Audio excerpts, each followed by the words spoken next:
Hey, this is Presh Talwalkar. This year's Super Bowl had a commercial that absolutely caught my attention. Dunkin Donuts had a promo, Goodwill Dunking, which played off of 1990s nostalgia and mathematical facts like the 1997 movie Goodwill Hunting. In one scene, munchkins are arranged in a spiral in what's known as a golden or Fibonacci spiral.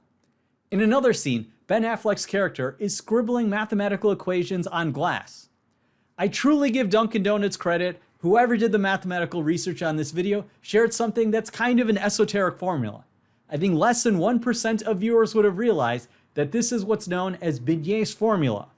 And if you substitute in the numbers 1, 2, 3, and so on, you will end up with the sequence 1, 1, 2, 3, 5, 8, 13, and so on, where each new term is a sum of the previous two terms.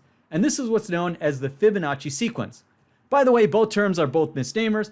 Benier's formula was known hundreds of years before him, and Fibonacci's sequence was known more than 8,000 years before him. But the real history is a story for another time. Dunkin also created a math challenge to go along with their commercial. They teamed up with John Urschel, an MIT professor and former NFL player. What a combination that a former NFL player is an MIT professor. He shared a whiteboard math problem, and the person who won the contest is going to win free Dunkin' coffee for a year, plus collectible merchandise signed by Ben Affleck and Matt Damon. So here is the puzzle that was posted on Instagram. It was written in the following mathematical notation and later translated into English. So let me translate this problem into something more digestible. Given n natural numbers, say a1, a2 to an, can you always find a non-empty subset of them whose sum is divisible by n? The natural numbers are the integers greater than 0. That is, the whole numbers 1, 2, 3, and so on. So let me give an example of this problem for n is equal to 6. Consider the numbers 11, 32, 19, 21, 3, and 50. Can you find a non-empty subset of these numbers that's divisible by 6? So let me give a proof of the general case. This is actually a famous problem in contest mathematics.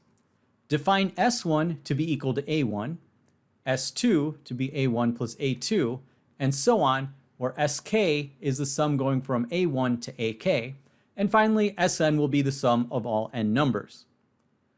If any of these Sk's, if any of these sums is divisible by n, then we're done. That will be a subset of the numbers which is divisible by n. If not, then take each of these sums and divide it by n. So each sum divided by n will have some remainder that's not equal to 0 because none of them are divisible by n. So each of the remainders will be in the set going from 1, 2 to n minus 1. As there are n sums we have defined, but only n minus 1 distinct remainders, at least two of the sums have to have the same remainder by the pigeonhole principle. So select two such sums, Sj and Sk, with j less than k. Then take Sk minus Sj, which will be aj plus 1 plus aj plus 2 going to ak. Now, since these sums have the same remainder when divided by n, we know that this sum will be equivalent to 0 mod n.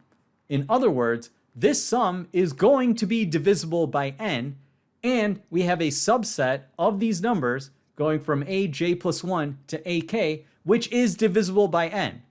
So not only have we found a subset that's divisible by n, we can always do this, we actually have a constructive proof. It's not necessarily an efficient algorithm, but we always can follow this algorithm. So let's apply this proof to the problem where we had 6 numbers and we needed a subset divisible by 6. S1 will be the sum to the first term, S2 is the sum to the second term, and we calculate all of the other values.